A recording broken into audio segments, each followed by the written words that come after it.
Assalamualaikum warahmatullahi wabarakatuh. Saya Erga Bian Ananda Pertama dari Prodi Manajemen Fakultas Ekonomi Bisnis akan mempresentasikan hasil kerja saya dalam mata kuliah Ekonomi Manajerial tentang optimasi ekonomi.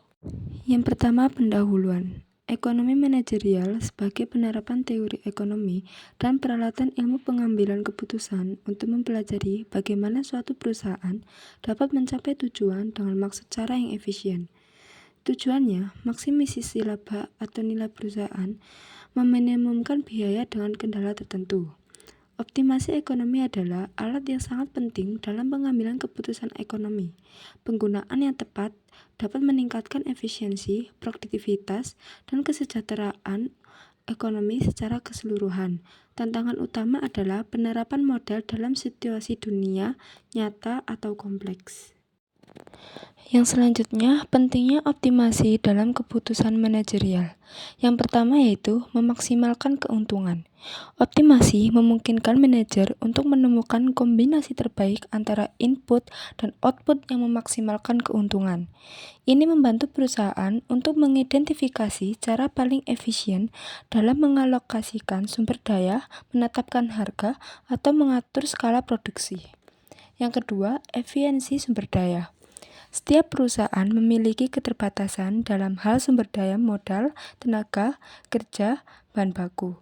Optimasi membantu memastikan bahwa sumber daya tersebut digunakan dengan cara yang paling efektif dan efisien, mengurangi pemborosan dan meningkatkan produktivitas. Yang ketiga, pengambilan keputusan yang lebih tepat. Optimasi didasarkan pada data dan analisis yang akurat, sehingga membantu manajer membuat keputusan yang lebih rasional dan terukur. Ini mengurangi risiko pengambilan keputusan yang berdasarkan asumsi atau intuisi yang tidak tepat. Yang keempat, menghadapi kompleksitas pasar. Pasar selalu berubah, baik dari segi permintaan, harga, maupun kompetisi. Optimasi memungkinkan manajer untuk menyesuaikan strategi dengan cepat terhadap perubahan ini dan memanfaatkan peluang pasar secara lebih efektif. Yang kelima, pengendalian biaya. Dalam operasi bisnis, pengendalian biaya sangat penting untuk menjaga profitabilitas. Optimasi membantu manajer mengidentifikasi cara untuk mengurangi biaya produksi atau operasional tanpa mengorbankan kualitas produk atau layanan. Yang keenam, peningkatan daya saing. Perusahaan yang menerapkan optimasi dalam pengambilan keputusan biasanya lebih gesit dan responsif terhadap perubahan pasar. Ini memberi mereka keunggulan kompetitif dibandingkan perusahaan yang tidak menggunakan metode ini, karena mereka bisa menawarkan harga lebih baik, kualitas yang lebih tinggi, atau layanan yang lebih cepat. Yang ketujuh, pengelolaan risiko yang lebih baik. Optimasi membantu mengidentifikasi dan mengevaluasi berbagai skenario bisnis yang memungkinkan perusahaan meminimalkan risiko. Manajer dapat mengambil keputusan yang lebih baik berdasarkan berbagai kemungkinan hasil dan memitigasi potensi kerugian. Yang kedelapan, peningkatan produktivitas.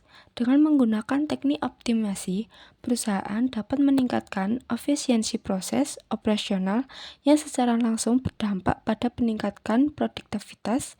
Hal ini memungkinkan perusahaan mencapai lebih banyak dengan sumber daya yang sama. Yang selanjutnya, metode dalam menggambarkan hubungan ekonomi.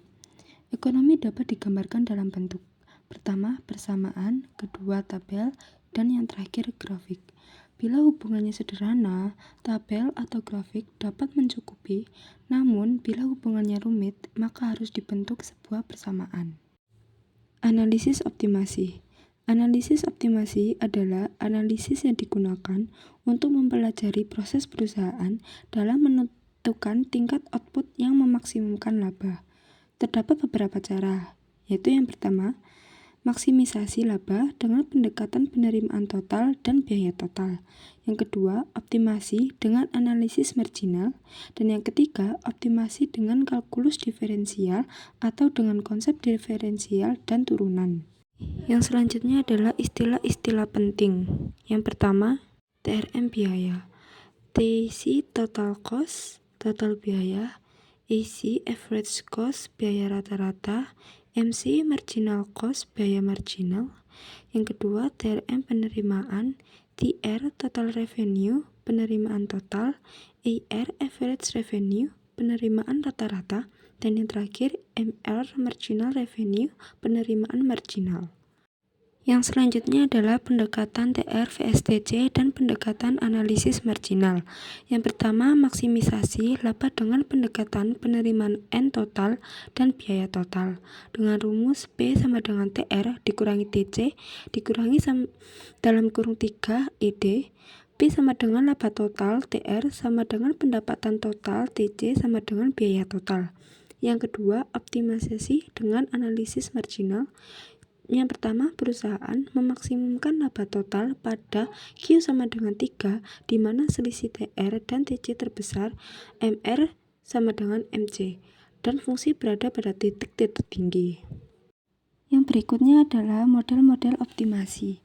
Model linear programming atau LP, alat untuk memecahkan masalah optimasi dengan batasan linear. Contoh optimasi produksi dalam perusahaan manufaktur.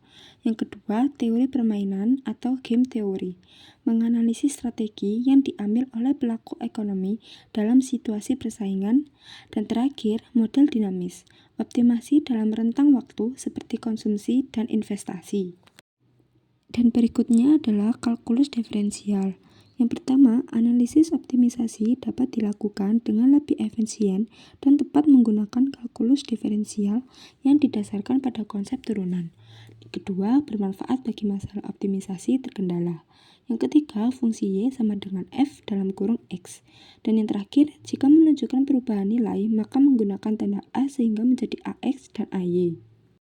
Yang berikutnya adalah langkah-langkah dalam proses optimasi ekonomi. Yang pertama adalah identifikasi tujuan atau objektif. Tentukan tujuan ekonomi yang ingin dicapai seperti memaksimalkan keuntungan, meminimalkan biaya, atau mengoptimalkan utilitas. Yang kedua, definisi variabel. Tentukan variabel-variabel ekonomi yang mempengaruhi tujuan. Ini bisa berupa harga, kuantitas, biaya, pendapatan, dan variabel lainnya. Dan yang ketiga, pemodelan masalah. Buat model matematika dari masalah biasanya berupa fungsi objektif yang mencerminkan tujuan dan batasan yang ada atau constraints. Fungsi ini menggambarkan hubungan antara variabel. Yang keempat, identifikasi batasan atau constraints. Tentukan batasan-batasan yang harus dipatuhi seperti sumber daya terbatas regulasi atau kondisi pasar. Batasan dapat berbentuk matematis, misalnya persamaan atau ketidaksamaan. Yang kelima adalah pemilihan metode optimasi. Pilih metode optimasi yang sesuai. Beberapa metode yang umum digunakan antara lain optimasi linear, digunakan jika fungsi objektif dan batasan adalah linear. Dan yang kedua, optimasi non-linear, digunakan jika fungsi objektif atau batasannya tidak linear. Dan yang terakhir, program dinamis, digunakan untuk optimasi bertahap dalam rentang waktu. Dan yang keenam adalah penyelesaian masalah. Gunakan teknik matematika atau algoritma yang dipilih untuk menemukan solusi optimal. Proses ini melibatkan perhitungan untuk menemukan nilai-nilai variabel yang memberikan hasil terbaik sesuai tujuan. Dan yang ketujuh adalah interpretasi hasil, evaluasi hasil optimasi, dan interpretasi secara ekonomi. Ini melibatkan melihat apakah solusi yang diperoleh masuk akal dan sesuai dengan konteks dunia nyata. Yang kedelapan, pengujian sensitivitas. Lakukan analisis sensitivitas untuk melihat bagaimana perubahan dalam variabel atau parameter tertentu mempengaruhi hasil. Hal ini membantu memahami robusta solusi terhadap perubahan kondisi. Dan yang terakhir adalah implementasi dan monitoring. Setelah solusi optimal ditemukan, langkah selanjutnya adalah mengimplementasikannya dalam konteks praktis dan memonitor hasilnya untuk memastikan bahwa tujuan tercapai. Dan yang selanjutnya adalah manfaat optimasi ekonomi. Yang pertama, efisiensi penggunaan sumber daya, mengurangi pemborosan dan biaya. Yang kedua, keputusan berdasarkan data, membantu dalam pengambilan keputusan yang lebih rasional. Dan yang terakhir, peningkatan produktivitas, mencapai hasil yang lebih tinggi dengan sumber daya yang sama. Dan yang terakhir adalah kesimpulan. Proses ini membantu perusahaan atau organisasi dalam membuat keputusan yang optimal untuk mencapai efisiensi maksimum dalam penggunaan sumber daya terbatas. Dengan memanfaatkan konsep dan alat-alat seperti analisis biaya manfaat, teori permintaan, dan penawaran elastisitas secara teknik, optimasi matematis seperti kalkulus dan pemrograman linear, manajer dapat menentukan strategi terbaik yang memaksimalkan keuntungan atau minimalkan biaya. Sekian dari presentasi saya. Mohon maaf jika ada kekurangan dalam penjelasan dan kesalahan kata. Assalamualaikum warahmatullahi wabarakatuh.